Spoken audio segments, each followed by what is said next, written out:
Adrian Patrick Filangi was born on December 29, 1991, to Elizabeth and Vincent Filangi. He and his older brother Marcus are separated by just 2 years. Adrian is known around the College of Sports Media and the city of Oakville as a bubbly and warm guy, but the life path that got him to where he is today is a complete miracle. It was May 5th, 2010, Cinco de Mayo.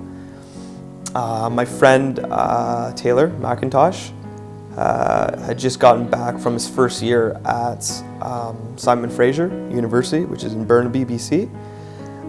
So he just got back, and I was just working at that time, obviously not in school, so we were just trying to figure out what to do during the day. It was a Thursday, pretty sure. We decided to take our bikes just outside of Nagawa to 60 Mile Creek. He went first, down the hill, because I don't really bike that much, and he was in BC, so he was doing all the extreme sports, snowboarding, biking, surfing, all that stuff. So he went and went down, and then I went next, and when I got down to the plateau, feet came off the pedal and then slammed into the tree. And I'd been at work all day, and I thought, I'm gonna sit out in the backyard, call my girlfriend, have a glass of wine. So I'm sitting on the deck in the backyard and on the cell phone, and my girlfriend finally said, God, Liz, I can hardly hear you. There's so many sirens in the background. What's going on there? And I said, I know, I can barely hear you as well. There was cop, sirens, ambulance, police, you name it, and it was deafening because the accident was only 5 minutes from here. Time wasn't on Taylor's side, but he knew he needed to react quickly in order to save his friend's life. And I had been on the phone for about 10 or 12 minutes with the ambulance, and they'd been telling me that I had to leave to let the ambulance and the firefighters know where we were.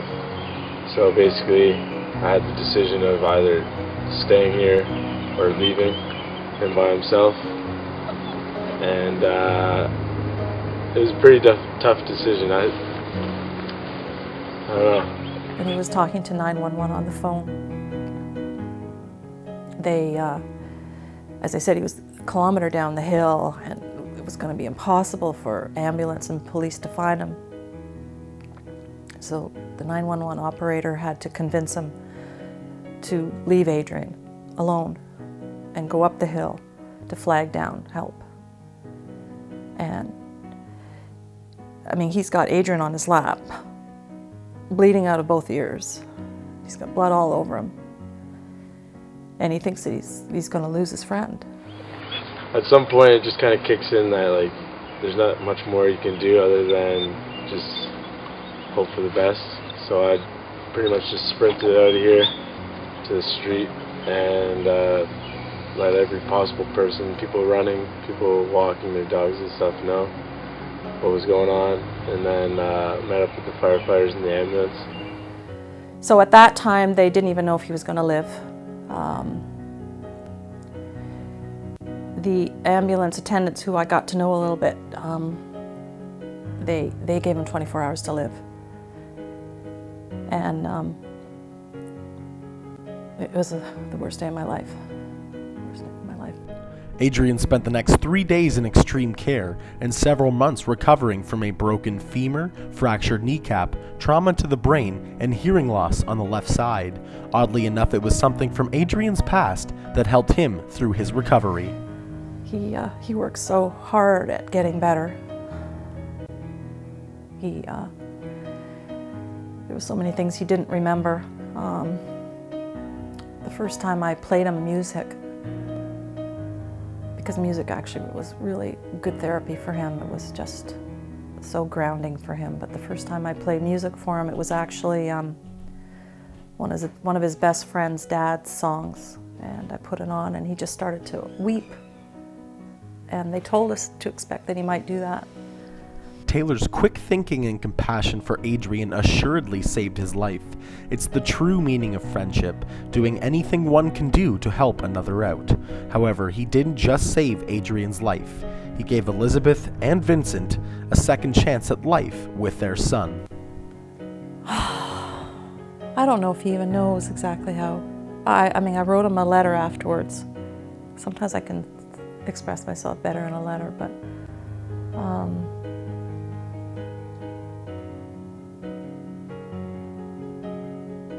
I think he saved Adrian's life.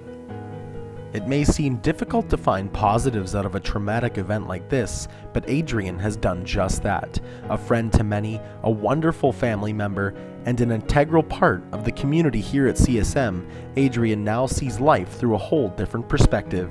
I think it's only just made us that much closer, because you know what, in life you're always kind of forget the important things and kind of have stupid arguments, stuff like that. And I think it just made us kind of look at the brighter picture and just how thank God we're all still together, and let's just